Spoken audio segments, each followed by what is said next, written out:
Hi friends, ನಾನಿವತ್ತು ಒಂದು special recipe ತೋರಿಸ್ತಿದ್ದೀನಿ. ನಾವು ಇದನ್ನು ಸಾಂಬಾರ್ ಬುತ್ತಿ ಅಂತ ಕರಿತೀವಿ, ಕೆಲವು ಕಡೆ ಹುಳಿಯನ್ನ ಅಂತಲೂ ಕರೀತಾರೆ.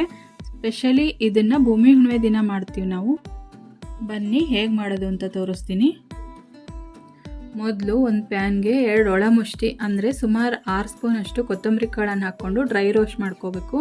ಅದು ಸ್ವಲ್ಪ ಕಲರ್ ಚೇಂಜ್ ಆಗಬೇಕು, ಬ್ರೌನ್ ಕಲರ್ ಆಗೋವರೆಗೂ ಹುರ್ಕೋಬೇಕು.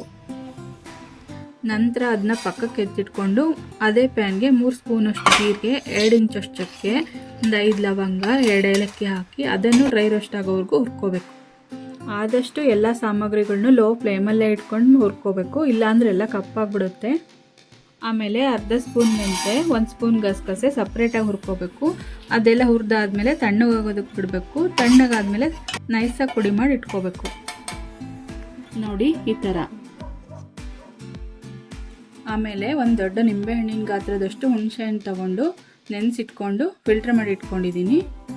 ಅದನ್ನು ಒಂದು ಪಾತ್ರೆಗೆ ಹಾಕ್ಕೊಂಡು 1 ಟೇಬಲ್ ಸ್ಪೂನ್ ದಪ್ಪ ಉಪ್ಪು ಹಾಕ್ಕೊಂಡು ಚೆನ್ನಾಗಿ ಕುದಿಸ್ಕೋಬೇಕು, ಸ್ವಲ್ಪ ಗಟ್ಟಿಯಾಗೋ ಥರ. ಈ ಥರ ಸ್ಪೂನಲ್ಲಿ ಕೈ ಆಡಿಸ್ತಾನೆ ಇರಬೇಕು, ಮೀಡಿಯಮ್ ಉರಿ ಇಟ್ಕೊಂಡು, ಇಲ್ಲಾಂದರೆ ಉಕ್ಕು ಹೋಗ್ಬಿಡುತ್ತೆ.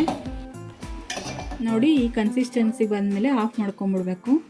ನೆಕ್ಸ್ಟ್ ಒಂದು ಪ್ಯಾನ್ಗೆ 6 ಟೇಬಲ್ ಸ್ಪೂನ್ ಎಣ್ಣೆ ಹಾಕಿ ಅದಕ್ಕಾದ್ಮೇಲೆ ಶೇಂಗಾ ಫ್ರೈ ಮಾಡ್ಕೊಂಡು ಎತ್ತಿಟ್ಕೋಬೇಕು. ನಾನಿಲ್ಲಿ ಜಾಸ್ತಿ ಕ್ವಾಂಟಿಟಿಲಿ ಮಾಡ್ತಿದ್ದೀನಿ.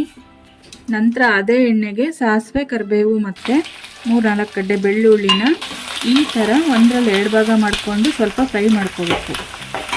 ಇದಕ್ಕೆ ಬೆಳ್ಳುಳ್ಳಿನೇ ಮೇನು. ಬೇಕಿದ್ದರೆ ನೀವು ಬೆಳ್ಳುಳ್ಳಿನ ಸ್ವಲ್ಪ ಲೈಟಾಗಿ ಜಜ್ಜಿಬಿಟ್ಟು ಕೂಡ ಹಾಕ್ಕೋಬೋದು. ಇದೆಲ್ಲ ಸ್ವಲ್ಪ ಫ್ರೈ ಆದಮೇಲೆ ಸ್ವಲ್ಪ ಅರಿಶಿನ ಪುಡಿ ಹಾಕ್ಕೊಂಡು ಮಿಕ್ಸ್ ಮಾಡಿ ಆಫ್ ಮಾಡ್ಕೊಳ್ಳಿ.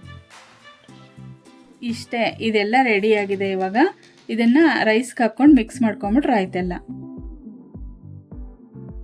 ಇವಾಗ ನಾನು ರೈಸಿಗೆ ಕುದಿಸ್ಕೊಂಡಿರೋ ಹುಣಸೆ ರಸ, 1 ಸ್ಪೂನ್ ಖಾರದ ಪುಡಿ ಮತ್ತು ನಾವು ಹುರಿದು ಪುಡಿ ಮಾಡ್ಕೊಂಡಿರೋ ಪೌಡರ್ನ 3 ಸ್ಪೂನ್ ಹಾಕಿ ಎಲ್ಲ ಮಿಕ್ಸ್ ಮಾಡಿಕೊಂಡು ಬೆಳ್ಳುಳ್ಳಿ ಒಗ್ಗರಣೆ ಮತ್ತು ಫ್ರೈ ಮಾಡ್ಕೊಂಡಿರೋ ಶೇಂಗಾ ಹಾಕಿ ಮಿಕ್ಸ್ ಮಾಡಿದರೆ ಸಾಂಬಾರ್ ಬುತ್ತಿ ರೆಡಿ. ನಾನು ಮಾಡಿರೋ ರೆಸಿಪಿ ನಿಮ್ಗೆ ಇಷ್ಟ ಆಗಿದ್ದರೆ ಲೈಕ್ ಮಾಡಿ, ಶೇರ್ ಮಾಡಿ, ಕಮೆಂಟ್ ಮಾಡಿ. ಮತ್ತು ಇನ್ನಷ್ಟು ಹೆಚ್ಚು ರೆಸಿಪಿಗಾಗಿ ನನ್ನ ಚಾನಲ್ಗೆ ಸಬ್ಸ್ಕ್ರೈಬ್ ಆಗಿ.